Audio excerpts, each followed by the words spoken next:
aqui é o Thiago e vamos agora para a quinta parte do podcast da série sobre solipsismo. Sim, essa merda não acaba nunca. Eu vou gravar esse podcast hoje. A semana que vem, hoje, terça-feira, semana que vem eu vejo se eu gravo mais um e na outra semana outro, e aí a gente termina a série. Daí sei lá quais temas eu vou abordar, só sei que tá demorando um tempo, mas como eu mesmo disse, é um assunto que eu considero complexo, é um assunto que à primeira vista pode parecer simples, mas eu não acho que é simples, enfim, por isso que tá todo esse desmembramento e sabe, 7 podcasts falando desse tema. Mas enfim, só a título de introdução, eu quero dizer para vocês que nesse podcast, como está escrito aí, eu vou falar sobre limites do conhecimento, porém, para quem tiver interesse realmente no assunto, não permaneçam, não se atenham somente ao que eu estou falando ou ao que eu vou falar nesse podcast. Por quê? Porque existe uma cacetada de... Assim, o que eu vou falar aqui para vocês vai ser apenas uma pequena noção, uma pequena introdução da quantidade de limites que nós estamos sujeitos quando a gente vai buscar o conhecimento sobre qualquer coisa. Existem basicamente quase que uma infinidade de limites sobre os conhecimentos que nós conseguimos apreender e desenvolver, sabe? Existe uma infinidade que, se eu fosse falar dessa infinidade, obviamente eu teria que fazer um podcast de no mínimo 12 horas para cima, sabe? Então nesse podcast eu vou falar somente sobre as limitações mais individuais, as limitações mais empírico-individualistas do desenvolvimento do conhecimento, basicamente. Porque se eu fosse falar, por exemplo, de limites do conhecimento científico, limites do conhecimento social, de algo que vai além do eu, algo que vai mais pro nós, algo que vai mais pro conhecimento mais empírico, científico e tal, eu teria que entrar em outros limites e como eu tô falando, ia demorar uma cacetada de tempo para falar. Então, se atenha ao fato de que eu estou falando aqui somente de alguns limites com relação ao eu. E ao eu leigo, vamos colocar assim, ao eu, Thiago, que sou um sujeito autodidata, que estudo por conta própria, etc. Você aí que talvez seja assim. Já o sujeito, por exemplo, que ele é um cientista, entre aspas, é um sujeito que lida com fatos mais acadêmicos ou fatos mais de natureza mais de complicada especulação, ele tem que lidar com mais conhecimentos ainda do que os que eu estou falando. Então, enfim, eu vou só, basicamente, como eu fazendo analogia, eu estou só colocando a cabeça do pinto no cu de vocês e não o pinto inteiro, porque o limite do conhecimento é um negócio, existem diversos limites e os limites impostos ao eu é só o começo, é só a cabeça do pinto. Existem muitos mais outros limites e, enfim, vocês já entenderam o que eu quero falar. Bom, então vamos começar essa merda. Eu fiz aqui um esboço de como é para ficar o podcast e eu basicamente cheguei à concepção de que quando a gente fala do eu, existem basicamente 4 limites assim mais básicos sobre o nosso conhecimento sobre as coisas, sendo que 3 desses limites são relativos diretamente ao eu, Thiago, eu, indivíduo A1, Z2, B3, B4, nanã, você que está ouvindo, sua mãe, todo mundo basicamente são sujeitos a esses limites. E o outro limite é algo que vem mais da natureza das coisas que são exteriores a gente, que faz parte da gente também, mas que também é observável no exterior. Enfim, os 4 limites do conhecimento basicamente concernentes ao eu são basicamente o primeiro limite é das coisas em si, dos corpos em si. O que eu quero dizer com isso? O que eu quero dizer é que tudo aquilo que existe, você que está ouvindo, a parede, a minha bermuda que eu estou olhando aqui nesse exato momento, a árvore que está ali fora, etc. Tudo aquilo que existe nesse plano tem um corpo. E esse corpo, ele é rígido, ele simplesmente, você não pode mudar o corpo das coisas ou a forma como as coisas se apresentam pra gente. Um exemplo simples do que eu tô querendo falar. Eu tenho dois braços, Thiago, tenho 2 braços, 2 pernas e uma cabeça. eu não posso simplesmente querer mudar isso daí, por exemplo, tirar um dos meus braços. Eu não posso fazer isso. Se eu fosse fazer isso, eu teria que cortar o braço. E se eu cortar meu braço, obviamente eu posso sangrar pra caralho, posso morrer, eu posso ter alguma doença, eu não vou poder, muito provavelmente, colocar o braço de volta. Se eu quiser colocar o braço de volta, vai ter que ser assim rápido e vai ter que precisar de muitos médicos para fazer a operação. Enfim, o que eu quero dizer é, eu tenho um corpo, eu nasci com esse corpo dessa forma e eu não posso mudá-lo. Você também, você não pode, sei lá, querer tirar seu pé do seu corpo, porque se você fizer isso, você vai ter que primeiro cortar o teu pé, você vai sangrar pra caralho, vai doer pra caralho. Enfim, existe uma série de limitações empíricas e individuais para você fazer essa ação, além da pergunta óbvia: por que diabos eu iria querer cortar meu pé? Por que diabos eu iria querer cortar meu braço? Enfim, existem uma série de corpos, não somente os nossos corpos, mas os animais também têm corpos, as plantas também têm corpos, e esses corpos tendem a permanecer estáticos. Não sei se vocês já pararam para pensar, mas a maioria dos corpos que você lida no dia a dia são corpos que não mudam, sabe? Por exemplo, quando eu olho para a cozinha, eu vejo copos, eu vejo pratos, eu vejo fogão. Esses corpos não mudam. É óbvio que com o passar do tempo eles tendem a se deteriorar. Por exemplo, o fogão, com o passar do tempo, ele tende a ficar enferrujado. O copo, com o passar do tempo, ele pode quebrar vários copos e aí a quantidade de copos vai diminuir. Os pratos, a mesma coisa. Enfim, existe uma tendência com o passar do tempo dos corpos se deteriorarem ou irem se perdendo, se destruindo. Mas isso é, como eu disse, é com o passar do tempo, a longo prazo. No pequeno prazo, no curto e médio prazo, a tendência é dos corpos permanecerem estáticos. Então o meu corpo ele vai permanecer assim pelos próximos sei lá quantos anos, a não ser que eu morra ou aconteça algo grave comigo. O meu corpo vai continuar assim, o corpo da minha mãe vai continuar assim, o seu corpo vai continuar assim, a parede que você está olhando ela vai continuar assim, a planta que você olha que está lá fora ela vai continuar assim. Enfim, é óbvio que as coisas podem mudar. É óbvio que, sei lá, amanhã você pode perder sua mão, amanhã sua mãe pode morrer, amanhã a parede do seu quarto pode ser furada por algum motivo. Enfim, é óbvio que as coisas podem mudar, mas a tendência das coisas inata é a permanecerem estáticas. E quando essas coisas, e exatamente, quando essas coisas mudam, isso gera na gente um certo sentimento de mistério, um certo sentimento de incompreensão, sabe? É muito mais fácil, basicamente, compreender as coisas da maneira estática como elas são, do que da maneira do que quando as transformações acontecem. Exemplo, quando a gente tem um amigo, por exemplo, chamado João, e o João morre.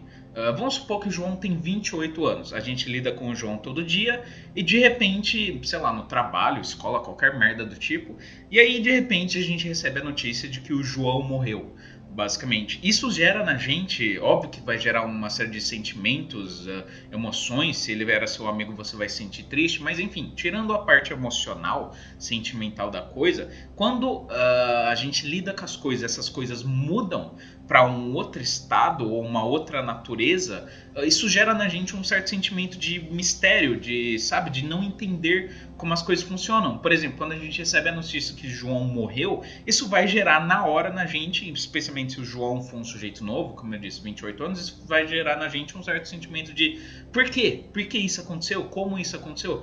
Porque ele sendo novo, provavelmente ele não morreu de idade, ele é muito novo para morrer de idade, velhice ou qualquer coisa do tipo. Ou seja, algo deve ter acontecido com ele, algo do tipo, sei lá, uma batida de carro, ele foi atropelado, ele foi, não sei, foi atingido por um raio, alguma doença, não sei, ele pegou um coronavírus, sei lá, puta que pariu, enfim.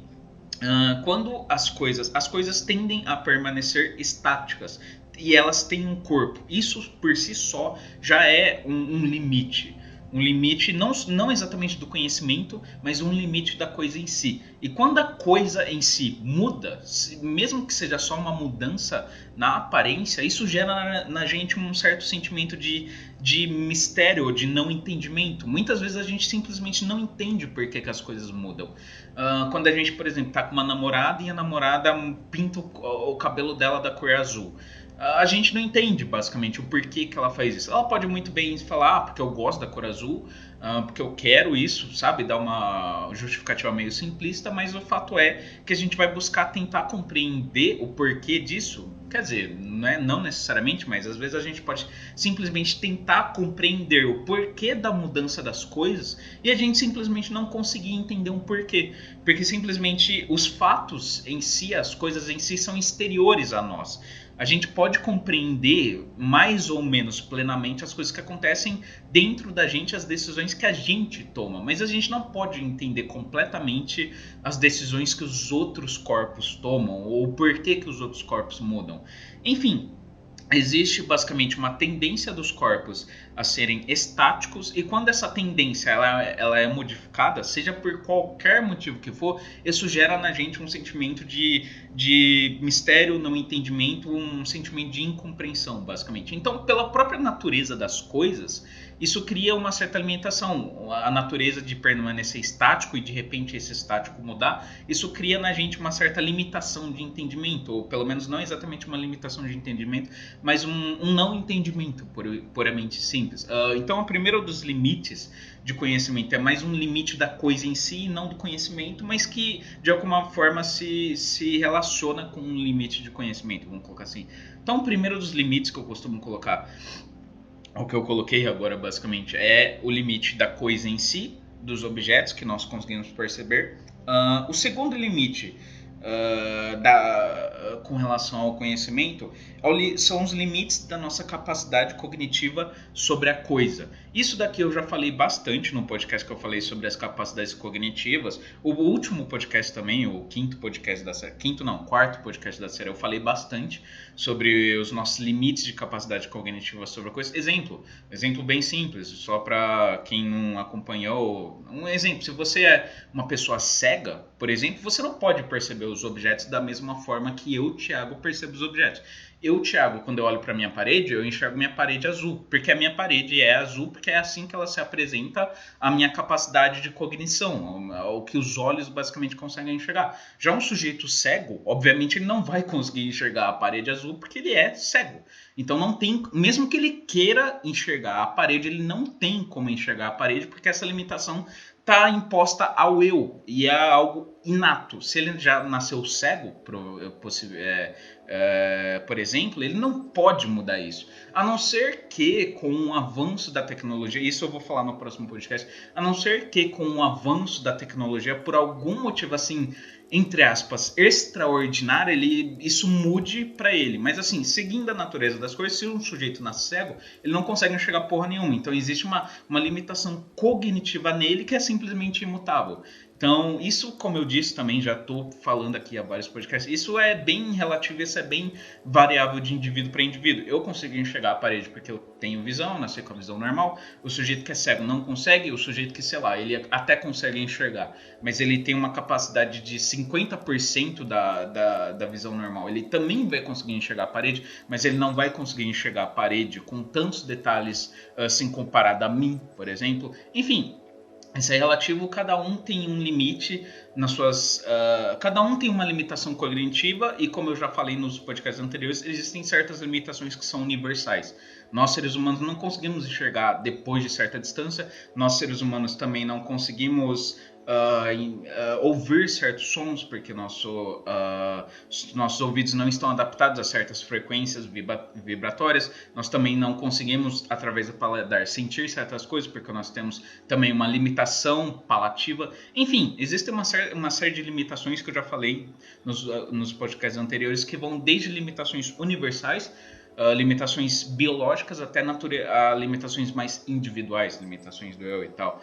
Enfim, vou tomar uma água. Bom, a nossa terceira limitação do conhecimento, que diz respeito não somente a eu, você, ao indivíduo em si, quanto também às nossas capacidades biológicas, capacidades inatas, simplesmente quem a gente é, quem nós somos enquanto seres humanos, enquanto seres determinados biologicamente ou metafisicamente, seja lá o que falar. Esse problema do conhecimento, em especial, é um problema que a epistemologia filosófica trata bastante. Kant e Hegel, por exemplo, tratam pra caralho dessa terceira limitação, desse terceiro problema entre aspas do conhecimento e tal. O terceiro limite do conhecimento é o limite da nossa capacidade de conhecimento e interpretação sobre as coisas em si.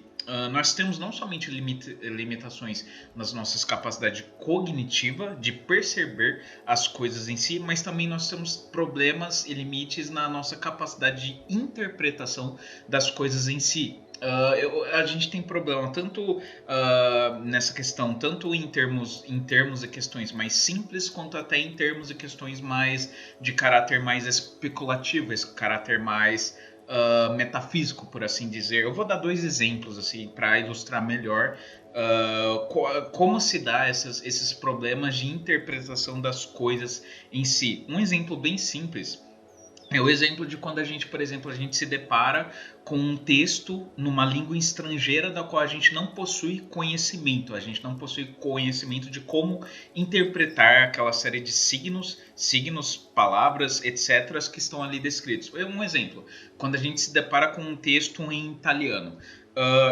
Thiago, eu particularmente eu tenho conhecimento, domínio, entre aspas, sobre a língua portuguesa e a língua inglesa. Ou seja, eu consigo entender textos que estão no português e no inglês. No espanhol eu dou uma arriscada, um portunhol, eu consigo me virar. Porém, em textos, em texto, por exemplo, italiano, em textos escritos em italiano, eu não consigo entender quase coisa nenhuma. Por mais que o italiano, por ser derivado do latim, ele tenha algumas similaridades com o português brasileiro, ainda assim, se um texto aparecer na nossa frente, um texto em italiano, é óbvio que existem pessoas entre nós, que talvez até que estejam ouvindo esse podcast, que entendem, que sabem ler italiano. Mas a maioria das pessoas, assim como eu, que estão ouvindo esse podcast, creio, não entendem italiano, não conseguem apreender italiano. Então, por exemplo, quando a gente vê um texto em italiano, não existe nenhum defeito na nossa capacidade cognitiva que impeça a gente de entender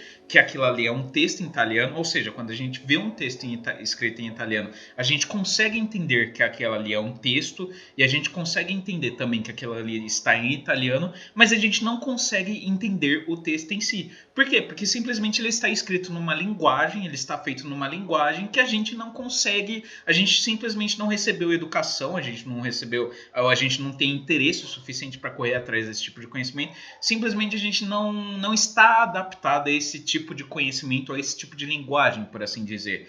E isso daí se estende aos mais diversos campos possíveis. Existe uma série de conhecimentos, uma série de lógicas, vamos colocar assim, que simplesmente não são pra gente. Assim como, por exemplo, um texto em italiano, eu não vou entender porra nenhuma, por mais que eu entenda que aquilo ali é um texto em italiano, eu não vou entender o que o texto está dizendo. Por exemplo, um livro de engenharia mecânica. Engenharia mecânica é algo que eu, particularmente, Thiago, o sujeito A1, Z2, B3, B4 asterisco, eu não tenho quase nenhum ou quase nenhum interesse em engenharia mecânica. E eu também, eu admito, eu não tenho nenhum conhecimento quase em engenharia mecânica. Ou seja, um livro de engenharia mecânica, para mim, vai parecer algo completamente de outro mundo, sabe? Porque simplesmente não faz parte do meu acervo cultural, não faz parte do meu interesse, não faz parte da minha individualidade, interioridade. E isso, a mesma coisa, por exemplo, filosofia. Filosofia, se você colocar um livro de filosofia na minha frente, eu vou, se ele for de determinado assunto, eu vou entender, eu vou ter interesse, eu vou, sabe, conseguir compreender e apreender o que o livro de filosofia quer dizer. Mas um sujeito, por exemplo, que nem lê livro, se colocar um livro na frente dele de filosofia, ele vai virar as costas e foda-se, sabe? Ele não vai ter interesse nenhum. E mesmo que ele abra o livro e comece a ler, ele não vai entender provavelmente porra nenhuma. Ou seja, resumo da ópera. A gente tem uma mente, a gente tem uma individualidade, a gente tem uma interioridade que está adaptada a certos tipos de conhecimento, a certos tipos de informações. Mas existe um universo inteiro de conhecimentos, de informações e etc., que a nossa mente simplesmente, às vezes, mesmo que ela queira compreender aquilo, ela não vai conseguir compreender aquilo. No caso, por exemplo, do texto em italiano, a gente até pode, por exemplo, entrar numa escola de italiano, querer aprender italiano online, sabe? Tentar aprender para poder ler em italiano. Mas o fato é que, em condições naturais, nenhum de nós brasileiros está adaptado a um conhecimento que esteja em italiano, mesmo que seja do nosso interesse. Então a gente tem que correr atrás de aprender isso, dominar a língua e etc. para conseguir apreender o texto. Enfim, existem essas limitações, que são limitações mais simples, limitações mais óbvias na nossa capacidade de interpretação e conhecimento das coisas em si, mas existem algumas limitações também nessa ordem que são um pouco mais profundas, entre as que vão um pouco mais além do cerne da coisa. Por exemplo, isso Kant fala pra caralho sobre isso, sobre o nosso conhecimento, o conhecimento que a gente pode ter das coisas em si. Quando a gente olha para qualquer coisa, seja um ser humano, seja uma parede, seja um animal, uma planta, etc., a gente vê, a gente contempla a aparência daquela coisa. Mas a gente não contempla, a gente não consegue ver qual seria, se existe de fato. Aí a gente já entraria em outra discussão, se existe essência, se existe alma. Enfim, é uma discussão que eu não vou entrar aqui, mas quando a gente olha para as coisas, a gente só vê a aparência das coisas. A gente não vê as coisas em si, tanto num nível mais metafísico quanto num nível mais psicológico. Exemplo simples. Quando eu olho para o sujeito João, um sujeito João que eu nem conheço, eu vi na rua, esse sujeito, eu posso olhar para ele e eu vou ver a aparência dele. Por exemplo, o João tá usando boné, calça e camiseta. Ah, ok. Mas a partir dessa aparência do João, o que eu estou vendo não é o João enquanto pessoa, enquanto indivíduo, enquanto individualidade. O que eu estou vendo é a aparência do João. É óbvio que a gente pode falar, pelo fato de ele usar boné, a gente pode fazer XYZ afirmação sobre ele. Pelo fato de ele usar calça, a gente pode fazer XYZ afirmação ou especulação sobre ele. É óbvio que a gente pode fazer especulações sobre a natureza do João baseado na aparência do João. Mas a gente nunca pode afirmar com certeza que João é X coisa porque ele aparenta ser X coisa. Por exemplo, o João pode... você pode falar, o João é um sujeito formal porque ele está usando calça. Não necessariamente, o João pode estar usando calça porque ele está indo trabalhar. Mas na vida pessoal dele, nos gostos pessoais dele, ele odeia calça, ele prefere bermuda e aquelas de tectel ainda, sabe?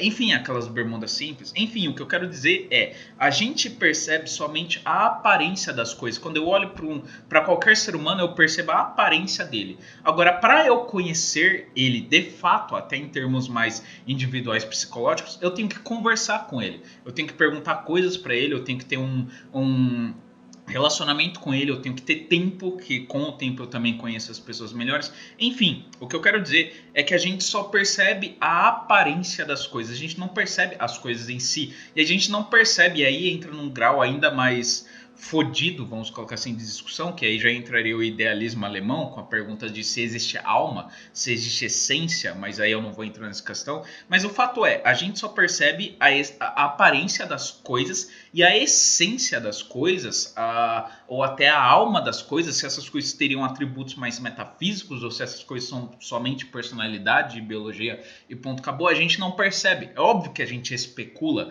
Quando a gente vê qualquer sujeito na rua, que a gente tem algum interesse nesse sujeito na rua, a gente vai especular, a gente vai pensar, ele tá usando tal coisa, então provavelmente ele é assim. Ela tá usando tal coisa, então provavelmente ela é assim. A gente pode especular sobre a aparência das coisas, mas quando você possui um certo nível de erudição, entre aspas, ou um certo nível de entendimento, você percebe que o seu conhecimento sobre as coisas se dá somente sobre a aparência das coisas. E nem sempre as coisas, como eu disse, correspondem com a sua aparência. No exemplo do João, que está na rua andando de calça, ele pode estar na rua de calça só porque ele está indo para o trabalho. Não porque necessariamente é um sujeito formal, mas só porque ele está indo trabalhar e no trabalho dele é obrigatório que use calça.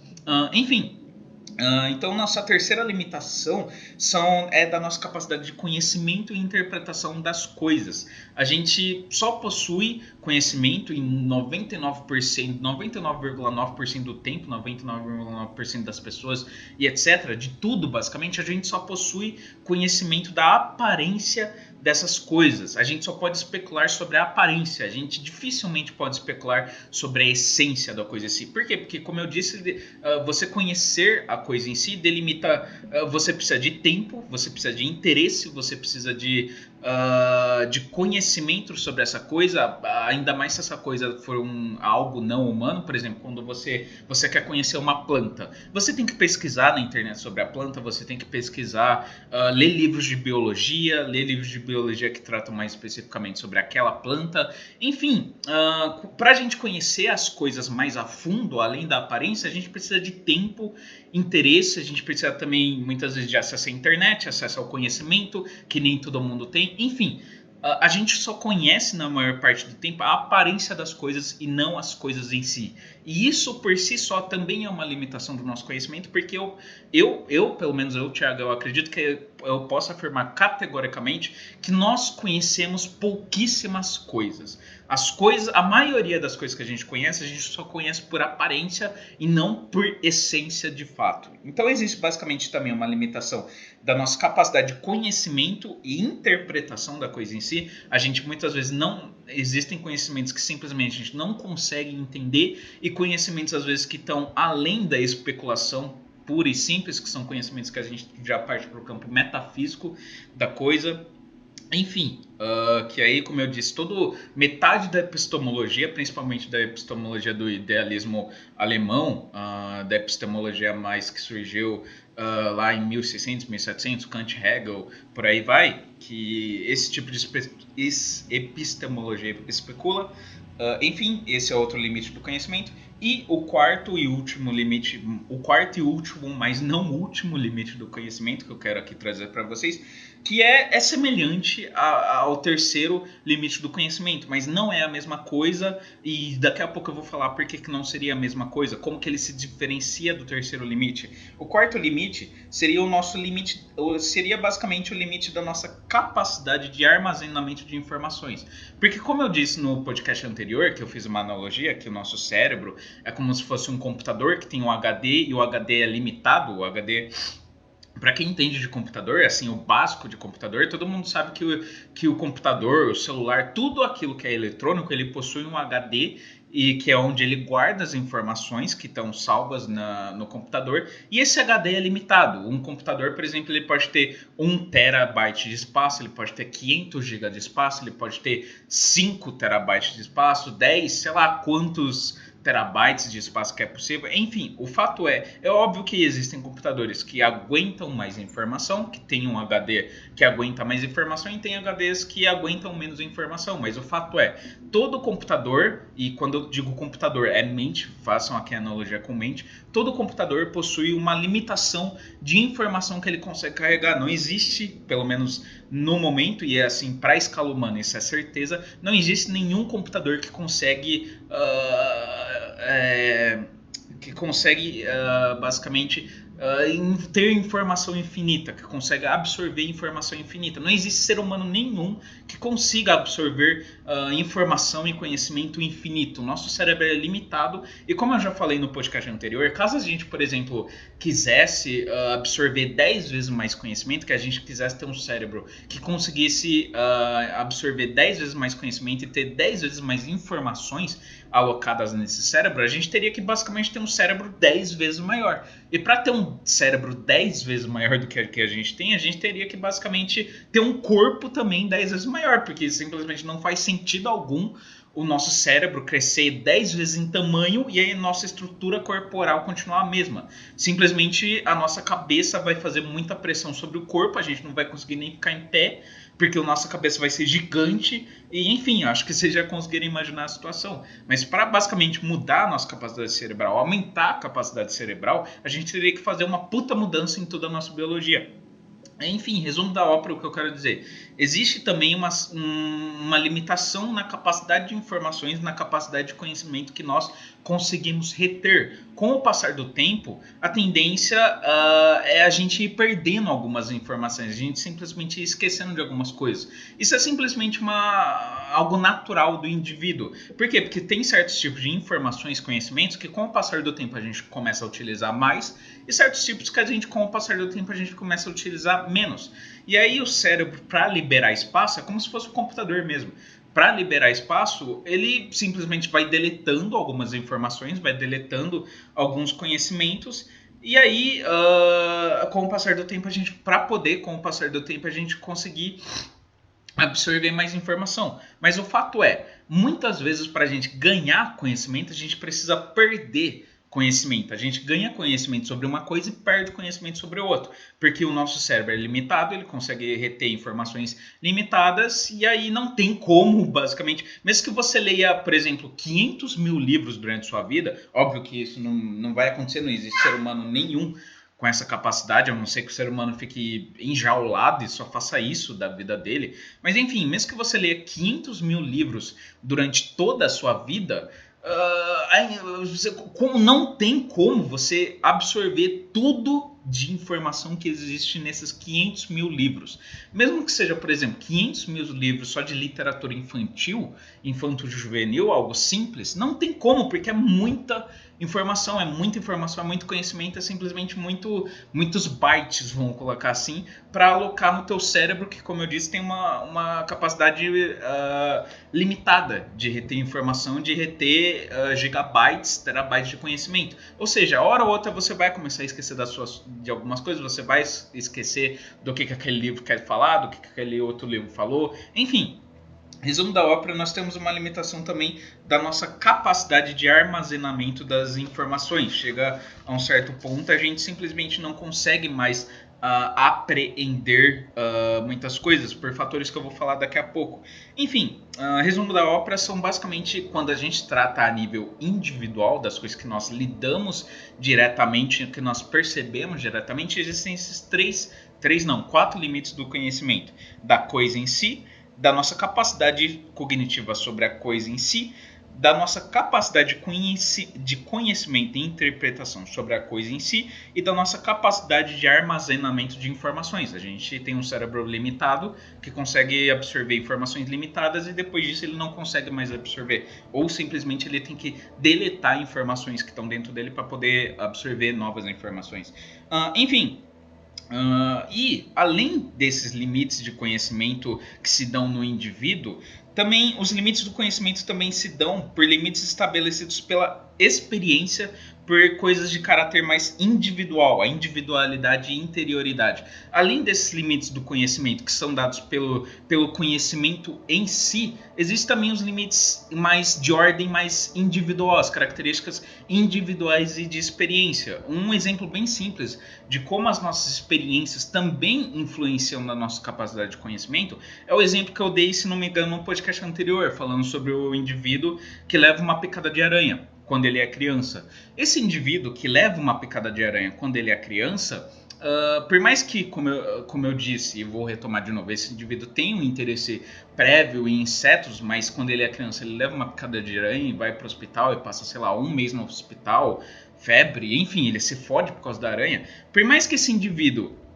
posteriormente ao acontecimento da picada de aranha, ele possa ter algum interesse na aranha, ele possa ter a curiosidade natural por aranha, esse indivíduo não vai mais conseguir lidar da mesma forma com aranhas, não vai mais conseguir, possivelmente ele não vai mais nem ter interesse em aranha, sabe? Pelo simples fato de que ele teve uma experiência negativa, muito negativa com aranhas, e essa experiência que ele teve negativa foi tão intensa que ela foi um perigo para o primeiro pressuposto de todo organismo vivo, que é o pressuposto de manter a sua própria existência. Como eu disse já, há 500 mil podcasts já estou falando essa mesma coisa, todo ser vivo tem dois pressupostos básicos, que é a manutenção da própria vida e a reprodução, o desejo de continuar a própria vida mesmo após a sua vida acabar. Enfim, e aí a aranha, quando ela pica o sujeito, ele quase morre, ela basicamente traiu, por assim dizer, ou basicamente ela constitui um risco. Isso o sujeito passa na pele mesmo, isso é muito mais intenso. Por exemplo, dois sujeitos, o sujeito A1 que levou a picada de aranha quando ele era criança e o sujeito A2 que não levou a picada de aranha quando ele era criança. O sujeito A1, os dois sujeitos sabem que aranhas são insetos perigosos. Os dois sujeitos sabem que você pode basicamente morrer por causa de uma picada de aranha. Os dois sujeitos sabem. Mas o sujeito A1, que levou a picada de aranha, ele vai ter isso gravado na mente dele de uma maneira muito mais forte do que o sujeito A2. Por quê?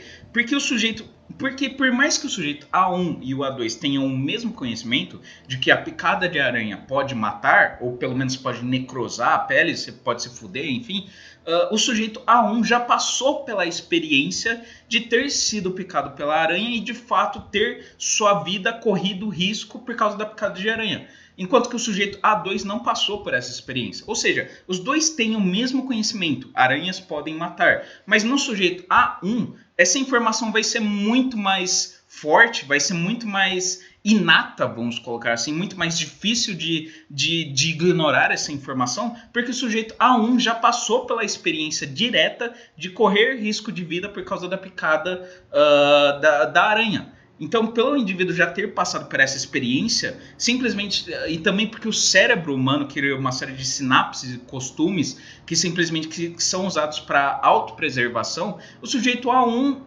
ele simplesmente, quando ele vê, vamos supor, o sujeito A1 e A2 estão numa sala com uma aranha. Os dois sabem que essa aranha pode picá-los e pode matá-los. Mas a reação do sujeito A1 vai ser muito mais histérica, vai ser muito...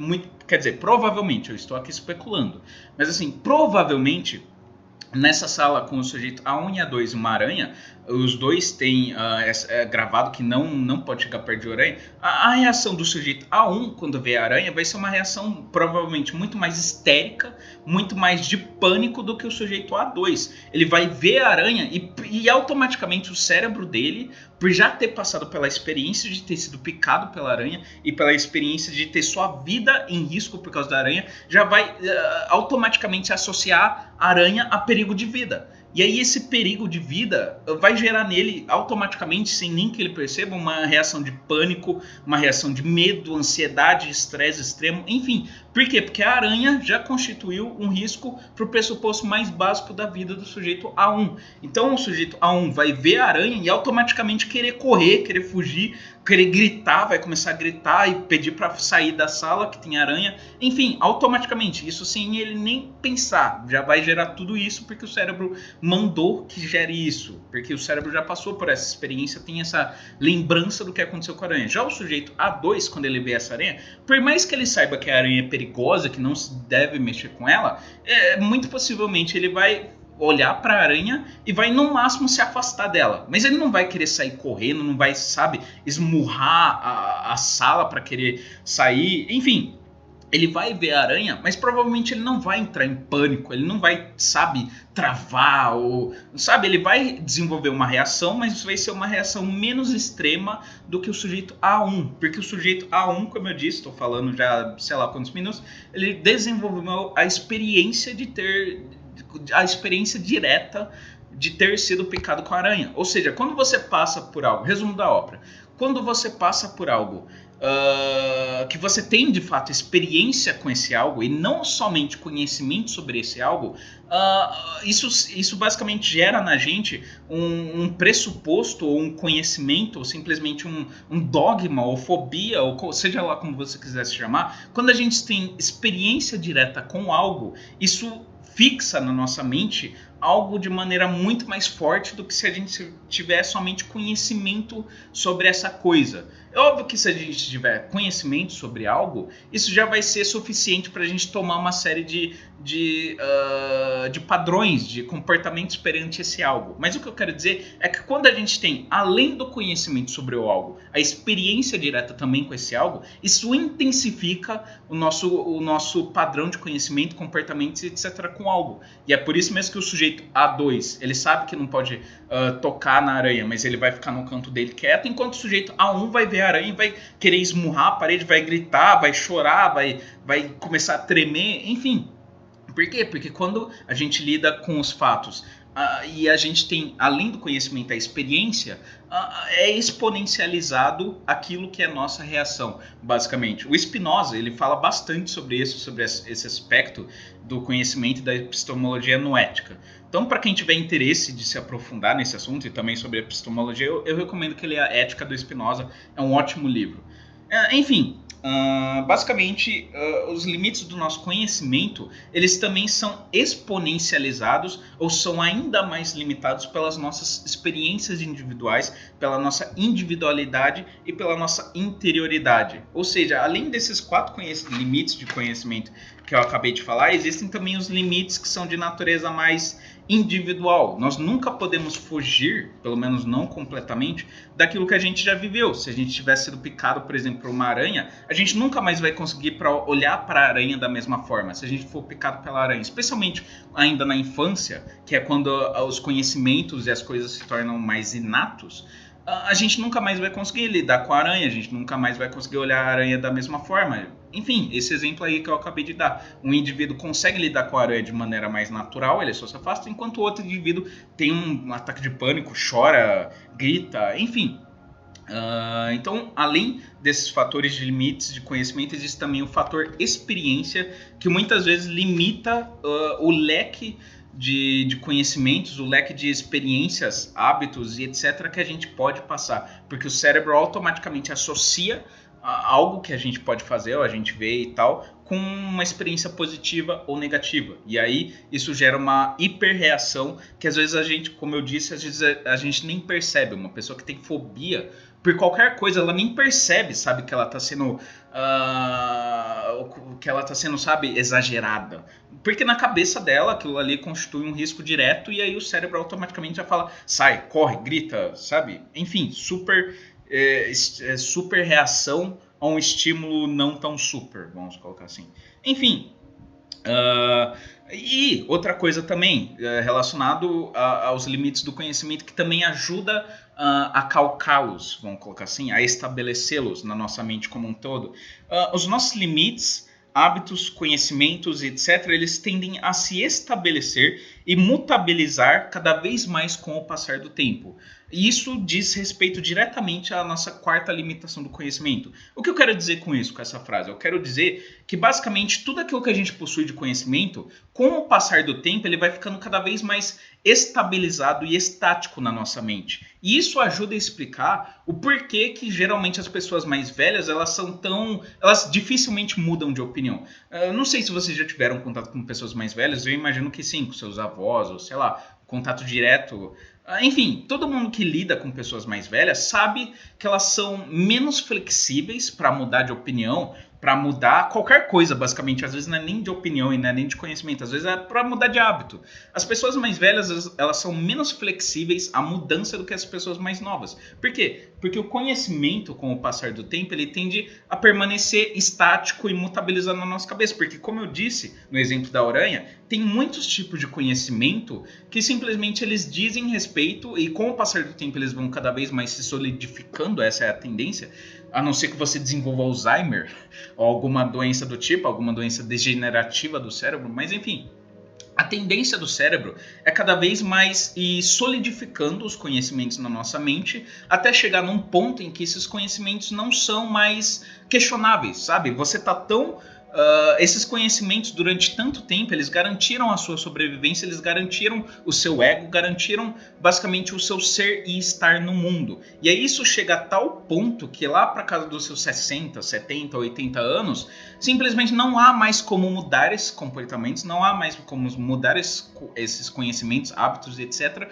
Porque o cérebro já identificou que há um sucesso, entre aspas, nesse padrão de comportamento. E aí se você muda o seu padrão de comportamento, pensamento, etc., isso pode ocasionar uma série de danos que o cérebro não quer nem pensar porque ele já está velho também e ele não consegue mais lidar com tanta informação, ele vai se desgastando. O nosso corpo por inteiro, com o passar do tempo, ele vai se desgastando. A gente percebe que a nossa visão ela vai se deteriorando e a gente começa a ter que usar óculos, a gente percebe que a gente já não é mais tão forte, a gente não pode mais erguer tanto peso, a gente percebe que a gente não consegue mais pensar nas coisas com tanta liberdade, a gente é mais rígido no pensamento, a gente não, se antes a gente tinha a gente conseguia resolver umas equações fodas de matemática, quando você fica velho você já não consegue mais resolver tantas equações, ou então você resolve 2 equações, você já fica cansado, sendo que antigamente quando você tinha seus 30 anos você conseguia resolver até 5 de boa, enfim.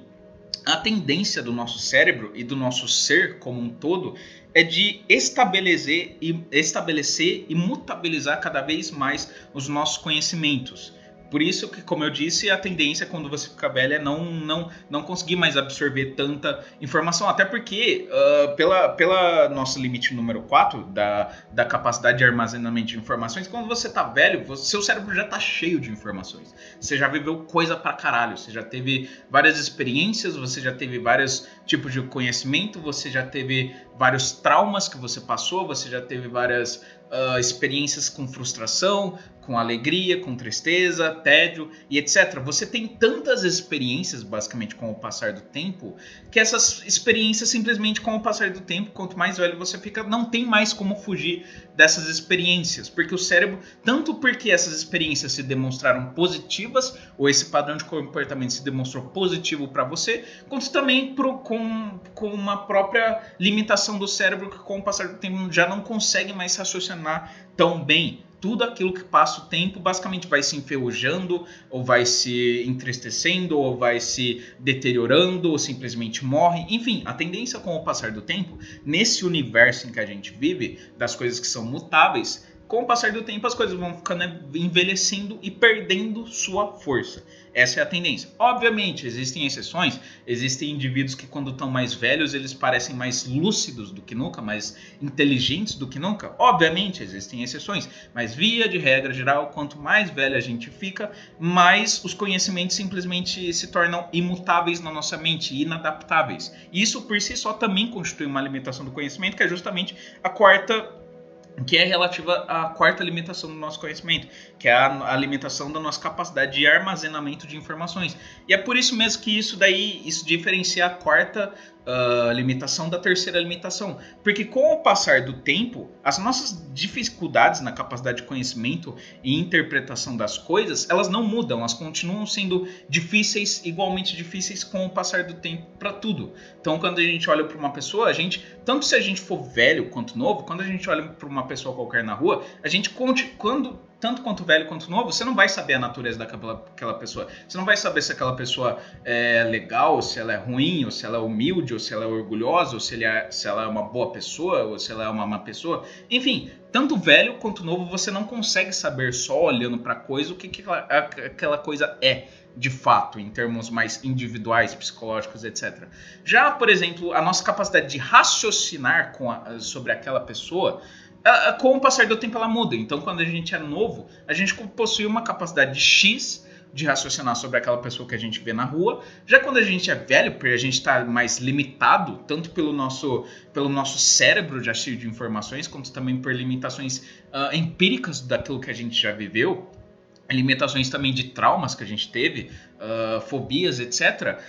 Enquanto que a gente é novo, a gente tem uma capacidade X de abstrair sobre certa pessoa na rua, a gente também passa, quando a gente é mais velho, a gente passa a ter uma capacidade X-2, vamos colocar assim, de abstrair sobre uma pessoa aleatória que a gente vê na rua, porque a gente simplesmente já não consegue mais raciocinar tão bem quanto a gente era enquanto novo. E a velhice também, ela também traz, além do problema do nosso cérebro ter uma capacidade limitada de informação e conhecimento, ela também traz uma deterioração na nossa limitação ou ainda exponencialização do problema 2 do limite do conhecimento, que é o problema da nossa capacidade cognitiva sobre a coisa. Quando a gente vai ficando velho, a nossa visão vai se deteriorando, a gente não consegue mais ouvir as coisas na mesma intensidade ou tão bem quando a gente era mais novo, o nosso paladar também vai se perdendo. Enfim, tanto o nosso cérebro, a capacidade de informação dele vai se deteriorando, vai se perdendo, vai se estabelecendo e não mais conseguindo mudar. Tanto o nosso cérebro vai perdendo capacidade, quanto também as nossas limitações cognitivas vão perdendo capacidade com o passar do tempo. Resumo da ópera, existe também, além das 4 limitações do conhecimento, existe também as limitações que não são impostas pelo tempo. Como eu estou falando aqui, já estou cansado de falar, com o tempo a tendência é tudo se deteriorar, inclusive a nossa capacidade de compreensão sobre as coisas. Inclusive, não, principalmente, por assim dizer. Enfim, resumo da ópera, começando aqui o fim do podcast. Basicamente, os limites do conhecimento eles são estabelecidos tanto pelo eu, quanto também pela natureza, pelas nossas capacidades cognitivas, pelas nossas experiências passadas e etc. Sendo que alguns desses limites são imutáveis. Como eu já estava falando no podcast anterior, nos podcasts anteriores, quanto mais algo nos é inato, ou seja, quanto mais algo nos vem de nascimento, mais esse algo é imutável para a gente, porque simplesmente o nosso cérebro, ele se acostuma, não somente o nosso cérebro, mas nós mesmos, nós nos acostumamos a pensar de uma determinada maneira.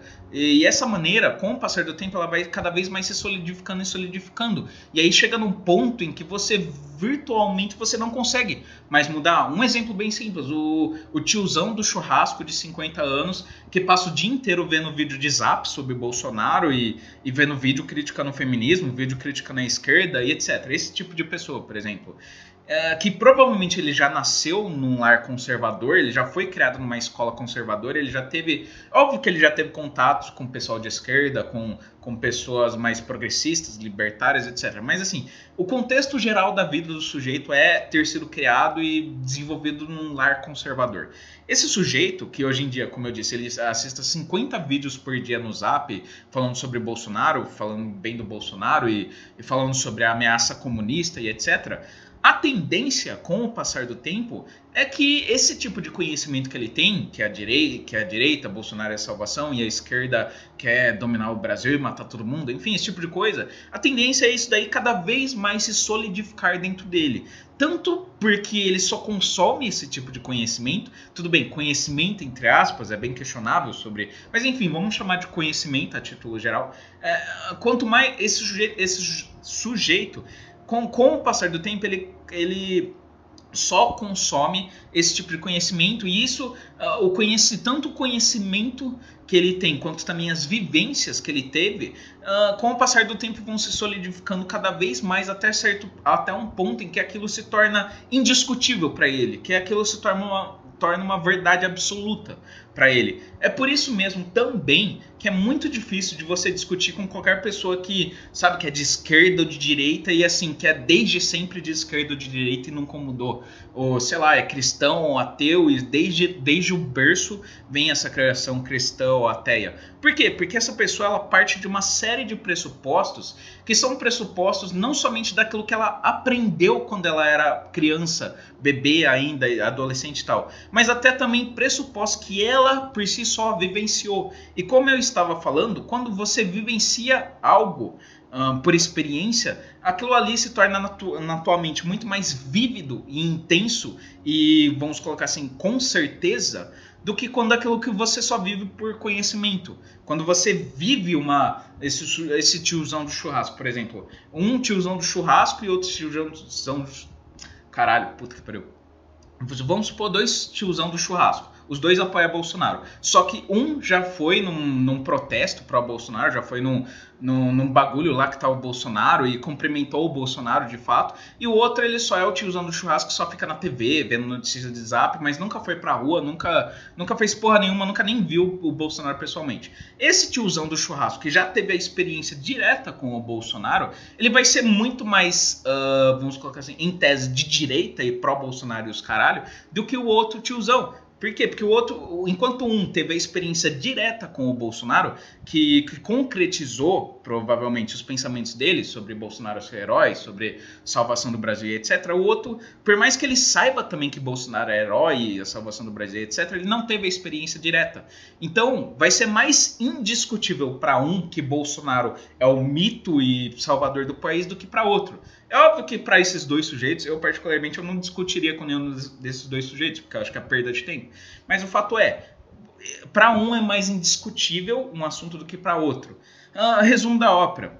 A gente, basicamente, existe uma série de limites que são estabelecidos para a gente, limites que são tanto individuais quanto também sociais, limites da nossa natureza humana, limites das nossas capacidades cognitivas, limites temporais, porque a gente também tem um certo tempo nessa Terra e a gente não pode absorver todo o conhecimento existente, porque simplesmente vai além da nossa capacidade. Enfim, existem simplesmente limites pra caralho, tanto da natureza do conhecimento em si, e da natureza do conhecimento e da natureza da ciência, da natureza do empirismo, existe uma série de limites, tanto nesse campo, quanto também limitações individuais, limitações de experiências, e limitações também temporais, limitações de envelhecimento e etc. Ou seja, frequentemente a gente faz, resumo da ópera, frequentemente a gente faz concepções ou chega a conclusões sobre as coisas que são extremamente inacuradas, incertas, sabe? Porque como eu disse,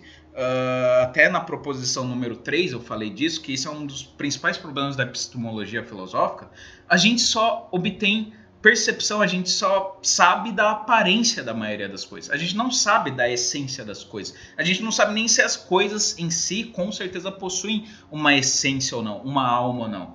Resumo da ópera, a gente tem um conhecimento muito errôneo e muito mais pautado em opiniões, pelo menos para a maioria das coisas, sobre a maioria das coisas. A gente não conhece a maioria das coisas de fato e em si, porque simplesmente a gente está tão sujeito, a gente está tão limitado a uma série de limitações de conhecimento, limitações do eu, limitações do meio, limitações da educação que a gente recebeu e etc, que simplesmente o nosso cérebro, a nossa mente segue um padrão que com o passar do tempo esse padrão é dificilmente mutável. E aí que está a raiz de todo o problema do solipsismo. Nós dificilmente conseguimos sair de nós mesmos.